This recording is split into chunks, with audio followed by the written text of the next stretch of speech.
Vamos agora para o terceiro caso, onde eu tenho que C igual a 1 e o meu sistema, eu digo que ele é criticamente amortecido.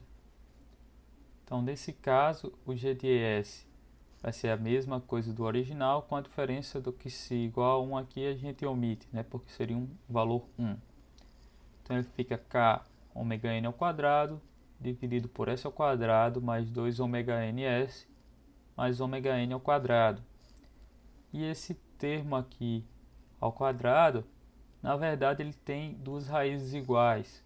Então eu consigo reduzir ele numa soma aqui de S mais ômega n, que é a raiz, é menos ômega n, né? Isso tudo ao quadrado, porque eu tenho duas raízes nesse ponto. Então meus polos, como eu disse, é P1 igual a P2, que é igual a ômega n. E por isso que a gente vê nesse caso aqui só um ponto. Na verdade são dois pontos, né, duas bolinhas no mesmo ponto. E esse ponto é menos ômega n. A resposta ao degrau do sistema criticamente amortecido se dá da seguinte forma. O 1 sobre S é o degrau unitário, né? E o meu y de S vai ser g de S e u de S, que nesse caso é k ômega n ao quadrado dividido por S mais ômega n ao quadrado. Quando eu for fazer as frações parciais, eu vou ter três termos. Um devido a S e dois devido a S mais ômega n ao quadrado. Ele vai aparecer o próprio aqui e, né, o terceiro aqui que aparece sem o quadrado. E aí, resolvendo essas frações parciais, eu encontro K sobre S menos K ômega n dividido por S mais ômega n ao quadrado e menos K S mais ômega n.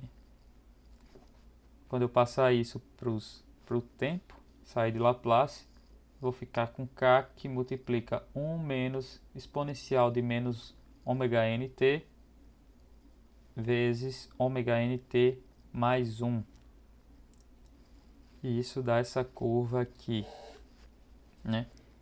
Que é mais uma vez a curva do sistema de segunda ordem mais rápida, que não tem oscilação e nem vai passar aqui do valor final. Pessoal, muitas vezes a gente pode confundir essa curva e até a do sistema sobreamortecido, que são semelhantes, com a curva do sistema de primeira ordem. Beleza? O sistema de primeira ordem ele também faz isso aqui. Ele não passa, não tem oscilação. A diferença fundamental entre esses dois está aqui, nesse início.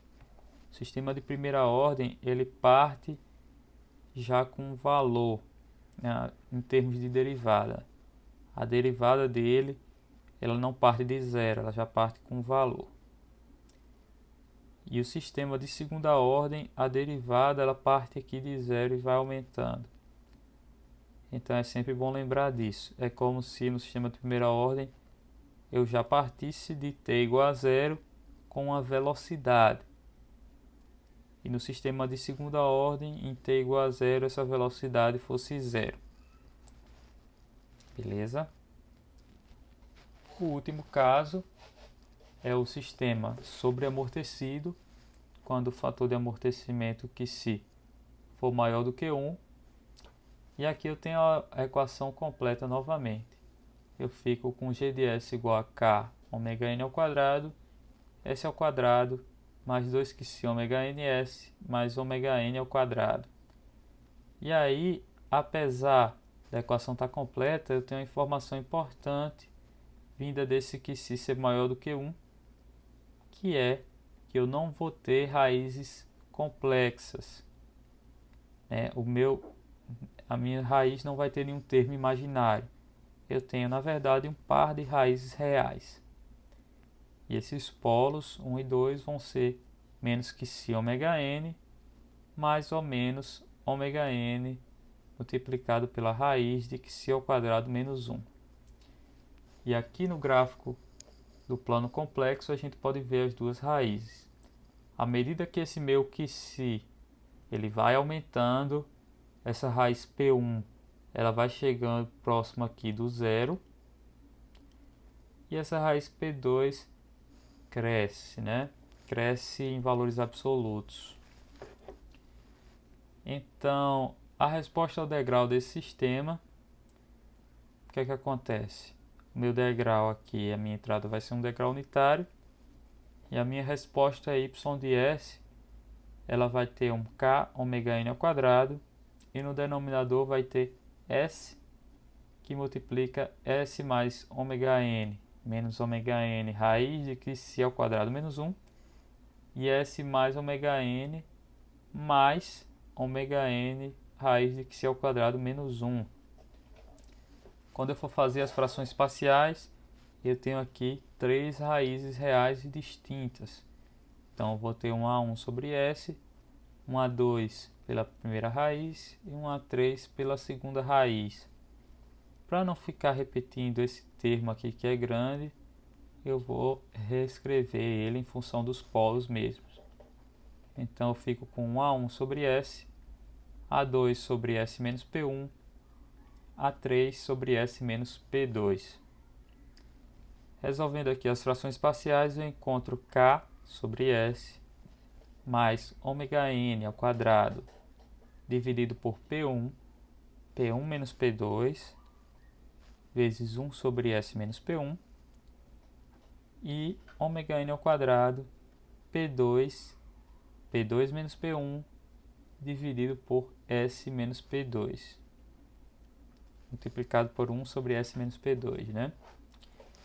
E o meu y de t, após um pequeno algebrismo aqui para colocar esse termo em evidência, eu fico com k 1 mais ômega n ao quadrado P1 menos P2, que multiplica 1 sobre P1 exponencial de menos P1t, menos 1 sobre P2 exponencial de menos P2t. Isso dá origem, pessoal, a essa curva aqui, que é bem parecida com a curva anterior, porém ela é mais lenta, ela demora mais a chegar nesse valor de k, chega próximo o suficiente desse valor de k. E quanto maior for o meu fator de amortecimento, mais lenta vai ser essa curva.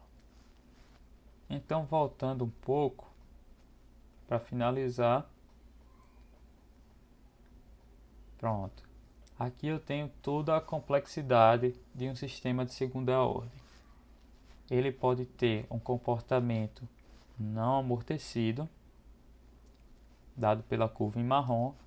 Ele pode ter um comportamento subamortecido, dado pela curva vermelha. Pode ter um comportamento criticamente amortecido, dado pela curva azul, e um comportamento sobreamortecido, dado pela curva verde. Tudo isso vai depender do valor dessa constante de amortecimento. Então, quando a gente pegar um sistema de segunda ordem, eu vou ter aqui, não sei, por exemplo, 10 s ao quadrado mais 5s mais 20. A partir desses valores numéricos, eu vou descobrir as constantes que caracterizam o meu sistema, o meu ganho estático, a minha frequência natural e o meu fator de amortecimento. Então, eu vou saber o meu ômega n, o meu qc e o meu k. Com esses três, principalmente o qc, eu sei qual vai ser a cara da minha resposta. Como é que esse meu sistema vai se comportar em termos de resposta.